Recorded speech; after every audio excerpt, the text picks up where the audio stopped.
Sveiki sugrįžę, mokiniai! Praeitose pamokose susipažinome su keliomis puikiamis platformomis, kurios leidžia išbandyti programavimo žinias ir kūrybiškumą nesudėtingų projektų kūrime. Tokie įrankiai ne tik stato gerus pamatus programavimo srityje, bet ir leidžia realizuoti gerokai kompleksiškesnius projektus, apimančius kelių skirtingų platformų įrankius. Tikiuosi, kad aptarti pavyzdžiai pastumėjo apgalvoti jūs dominančias temas ir jų įvykdymo planą, pasitelkiant šiuos naujus įrankius. Šiandienos pamokoje apžvelgsime veido atpažinimo technologiją ir išbandysime jos galimybes Teachable Machine platformoje. Iš tiesų, veido atpažinimas yra daug daugiau nei tik pažangi technologija. Tai tikras mokslinis pasiekimas. Veido atpažinimas yra laikomas viena sudėtingiausių mokslinių tyrimų temų biometrijos ir dirbtinio intelekto srityje. Ankstyvieji bandymai automatizuoti veido atpažinimą buvo atlikti dar 20-ojo amžiaus viduryje. Vieni pirmųjų tyrinėtojų nagrinėjusių veido atpažinimą buvo psichologai, kurie bandė suprasti, kaip žmonės atpažįsta vienas kitą. Taigi kažkuriuo metu tokia technologija prilygo moksliniai fantastikai, kurią buvo sunku suvokti kaip realią galimybę.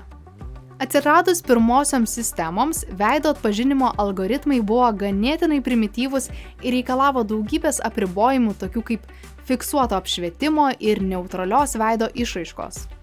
Galima numanyti, kodėl tokia technologija buvo ne visuomet veiksminga. Mes, žmonės, esame išties unikalūs savo veido sandara ir bruožais. Juk net mūsų veido pusės nėra simetriškos viena kitai. Net užfiksavus dabartinę mūsų veidų išvaizdą, po kelerių metų, nors minimaliai, amžius pakeis tam tikrus bruožus. Tai reiškia, kad veido atpažinimo technologija turi nuolatos atnaujinti mūsų duomenis ir mažiausius pakitimus. Taigi nors mūsų unikalumas yra nepaneigiamas, pasaulyje mūsų yra daug. Tad kartais atsitinka taip, kad gatvėje sutinkame žmogų, kuris yra išties panašus į mus arba mūsų pažįstamus. Būtent šie panašumai yra dar vienas iššūkis technologinėme procese, kurį veido atpažinimo prietaisai bando išspręsti kreipdami dėmesį į pačias smulkiausias detalės ir jų visumą. Didysis veido atpažinimo technologijos lūžis įvyko praėjusio amžiaus pabaigoje ir šio amžiaus pradžioje, kai buvo pradėti taikyti jums jau pažįstami dirbtiniai neuronų tinklai. Šios technologijos leido kompiuteriams mokytis iš didelių duomenų kiekių ir atrasti sudėtingus modelius būdingus veidams. Šiandien veido atpažinimas vyksta pasitelkiant daugybę pažangių algoritmų, kurie gali aptikti veidą ir sudėtingesnėse aplinkybėse. Pavyzdžiui, kai veidas yra prietemoje ar šešėlyje, pasuktas šonu, uždengtas akiniais ar net pakeitus šukuoseną. Be abejonių, net šiuolaikinės technologijas galima suklaidinti ar bent jau apsunkinti tam tikri faktoriai. Pavyzdžiui, didelis makiažo kiekis, kuris keičia natūralius akių, lūpų ir nosies kontūrus. Masyvūs akiniai nuo saulės, uždengiantis pusę veido, ypač akis, kurios yra svarbus asmens atpažinimo elementas. Nepakankamas arba pernelyg ryškus apšvietimas gali apsunkinti bendrą vaizdo kokybę ir iškreipti veido bruožus. Grimasos ir intensyvios veido išraiškos gali pakeisti veido bruožus. Plaukai gali uždengti veidą arba jo struktūrą. Amžius keičia veido bruožus ir reikalauja nuolatinių atnaujinimų. Taigi, esant prieš tai paminėtiems iššūkiams, ieškomi ir sprendimai, kurie bando išspręsti arba apeiti galimas atpažinimo technologijų klaidas. Patobulinimai vykdomi pasitelkiant dar didesnius duomenų rinkinius, 3D nuskaitimo technologiją bei tobulinant algoritmus. Maksimaliam saugumui ir asmens identifikavimo tikslumui užtikrinti yra naudojama daugiafaktorinė autentifikacija. Tai reiškia, kad veido atpažinimas dažnai derinamas su pirštų antspaudų nuskaitimu, PIN kodų ar autentifikavimo programėlėmis, tokiamis kaip Google ar Microsoft Authenticator. Visgi pasiaiškinkime, kokiu būdu išties vyksta veido atpažinimo procesas. Pirmiausia, sistema aptinka veidą vaizde arba vaizdo sraute. Tam naudojamos tokios technologijos kaip HAR kaskadiniai filtrai ar konvoliuciniai neuronų tinklai. Angliškai Convolutional Neural Networks. Aptikus veidą, sistema jį lygiuoja, kad visi veido bruožai būtų standartinėje padėtyje. Tai apima akių, nosies, burnos ir kitų pagrindinių veido bruožų išdėstymą.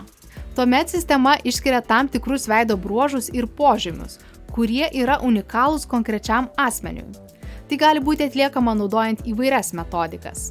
Pavyzdžiui, LBP – tai yra lokalūs dvejetainiai šablonai, kurie lygina vaizdo centrinio pikselio intensyvumą su kaimyninių pikselių intensyvumu ir priskiria jam skaičiaus reikšmę. Gautas dvejetainis skaičius yra unikalus kiekvienam pikseliui ir apibūdina jo vietinę tekstūrą. Nors tai skamba sudėtingai, tokiu būdu informacija apie veidą yra konvertuojama į kompiuteriui suprantamą formatą. Taigi paskutinėme etape sistemai belieka palyginti išskirtus veido bruožus su duomenų bazėje saugomais bruožais ir nustatyti, ar veidas atitinka kurią nors iš įrašytų tapatybių. Šiandien veido atpažinimo technologija yra naudojama daugelėje sričių, kai reikalingas tapatybės identifikavimas ir patvirtinimas. Pavyzdžiui, prieigos kontrolės sistemose, oro uostuose, bankuose, teisėsaugos institucijose arba tiesiog išmaniuosiuose telefonuose bei socialiniuose tinkluose. Taigi tokia ta teorija. Galbūt pats metas pabandyti ją pritaikyti praktikoje. Įsivaizduokite, kad mums reikia sukurti veido atpažinimo technologiją jūsų mokyklai, siekiant sekti mokinių lankomumą ir užtikrinti efektyvų vaikų patekimą į pastatą. Ši sistema turi ne tik atpažinti mokinius pagal jų veidus, bet ir suteikti interaktyvų atsaką. Kaip tai padarysime? Pirmiausia, pasinaudosime Teachable Machine platformą, kurioje pasirinksime Image Project, o tada Standard Image Model. Tam, kad išmokytume dirbtinį intelektą atpažinti visus mokyklos mokinių veidus, turėtume sukelti visų mokykloje esančių klasių mokinių nuotraukas su bent keliais variantais. Šiuo atveju visos klasės ar mokyklos duomenų neturiu, tačiau principas išlieka toks pats. Kiekvienam asmeniui sukuriame naują aplanką ir pavadiname jį mokinio vardu.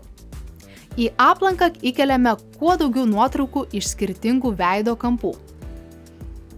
Sukūrę aplanką su nuotraukomis visiems mokiniams spaudžiame Train Model ir laukiame, kol modelis išmoks visus pateiktus mokinių atvaizdus. Vėliau galime eksportuoti sukurtą modelį. Spaudžiame Export Model, pasirenkame reikiamą formatą ir Upload, kuris suteikia nuorodą, kurioje ir bus mūsų sukurtas modelis. Dabar apsilankykime Make AI Robot svetainėje, kuri leidžia susieti microbit kompiuteriuką su dirbtiniu intelektu sukurtu modeliu ir naudoti kompiuterio kamerą kaip prietaisą veidų atpažinimui. Pasirenkame antrąjį variantą – programavimą microbit aplinkoje, kur galėsime sukurti interaktyvų modelio atsaką į pažįstamus bei nepažįstamus veidus. Tuomet Edit Code.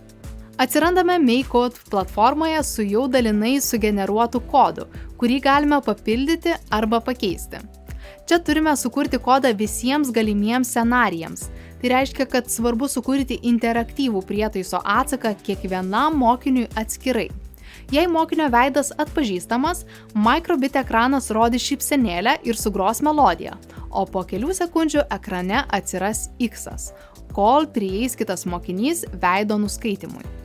Be abejonių, čia galima įtraukti ir daugiau smagių funkcijų, tokių kaip atpažinto veido pasveikinimas asmeniniu vardu, ilgesnė animacija, liūdna melodija neatpažintam veidui ir panašiai. Sukurtą programą telieka įrašyti į microbit jums jau žinomų būdu ir ištestuoti. Tai galima padaryti importuojant iš Teachable Machine atsisiųstą nuorodą į Make AI Robots platformą. Make AI Robots įrankiai susies veido atpažinimo funkciją ir gautą mašininio mokymosi duomenų bazę, o tuomet sujungs su pasirinktu microbit kompiuteriuku. Jeigu kodas teisingas ir nuotraukų variantų pakako dirbtinio intelekto apmokymui, sistema suveiks, kai žmogaus veidas pasirodys prieš kamerą ir sutaps bent 90% tikslumu. Tokiu atveju sugros melodija ir microbit LED ekrane pasirodys suprogramuotas piešinys, šiuo atveju šypsenėlė. Štai ir išbandėme dirbtinio intelekto įrankius, kuriant efektyvų projektą. Tikiu, kad netrukus jūsų galvose gims dar įmantresni projektai, kuriems jau turėsite reikiamus įrankius. Linkiu Jums kūrybingo laiko ir iki greito.